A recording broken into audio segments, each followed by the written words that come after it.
It's just kind of who I am. I want to pour into my team as much as possible, and I'm pretty in tune with my body. I can read a room pretty well, and so when I see we're lacking a little bit, you got to step up. But if we're good, you're just there to encourage and give people confidence. The cameras were rolling. The arena was loud. But in one unforgettable moment, everything went silent. Sophie Cunningham, one of the toughest, most unapologetic voices in the WNBA, stepped up to the mic and said something live on national television that no one expected. Fans froze. Commentators stopped mid-sentence. Even her teammates weren't ready for the truth bomb she dropped. Was it frustration? A calculated message? Or a warning the Indiana Fever desperately needed? Tonight, we break it all down. What Sophie said, why she said it, and how that one moment sent shockwaves through the entire WNBA. To understand why this moment hit so hard, we need to go back to the game leading up to it. Because it wasn't just a loss, it was a collapse, a performance the Fever themselves called a wake-up call. Players were finally healthy. The season was hitting its midpoint. And everyone knew. No more excuses. And then, something happened that rattled everyone. Sophie hit the floor hard during a scramble for a jump ball. The crowd went silent. But Sophie, she laughed through the pain, like she always does. But the real turning point wasn't the fall. It was the emotion. Even the usually calm Kelsey Mitchell showed fire, yelling, pumping her fists, and lighting up the court. When the quiet ones get loud, something is shifting. Sophie felt it too. She told reporters, "Sometimes you gotta hold hands and remind each other we'll get through it." That kind of chemistry is rare, especially in a locker room under pressure. But nobody expected what came next. Sophie's now infamous live TV statement that practically shook the franchise.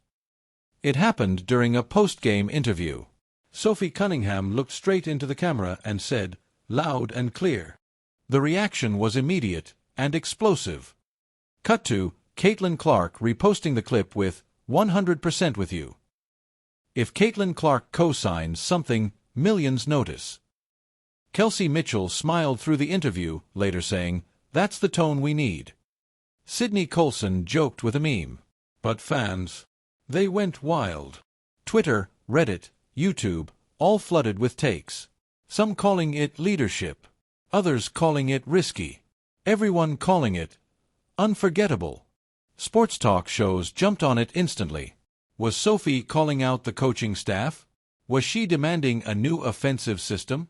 Or was this exactly what the Fever needed? Someone willing to say the truth out loud. Yahoo Sports called it a tactical mic drop. ESPN debated whether Sophie had just become the real vocal leader of the Fever. And through it all, one thing became clear. This wasn't drama. This was accountability.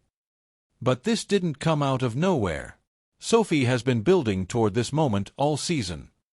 Diving for loose balls, fighting bigger players, defending teammates, including the night she got ejected protecting Caitlin Clark. She's not just a shooter. She's the spark plug, the anchor, the emotional engine of a rising team. Her double-double against Atlanta, her intense practices, her constant energy, teammates call her the glue and a keeper. To understand why this moment mattered so much, you have to understand Sophie Cunningham herself. A black belt at age 6.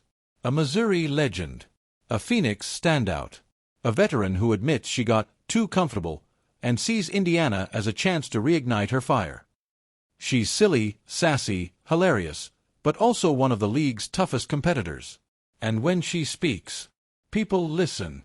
After Sophie's viral moment, something changed. The energy, the urgency, the chemistry. Fans returned. Analysts shifted focus. And the Fever? They suddenly looked alive. One honest moment may have done what months of quiet meetings couldn't. So here's the real question. Did Sophie Cunningham just emerge as the true leader of the Indiana Fever? Her fire, her honesty, her willingness to say what others won't. Whether you agree with her or not, Sophie changed the conversation. And in a league built on grit, passion, and truth, maybe that's exactly what the Fever needed. What do you think? Was Sophie right to call out the offense on live TV? Or did she cross the line? Drop your thoughts below, and don't forget to like, subscribe, and hit the bell for more deep dive WNBA coverage.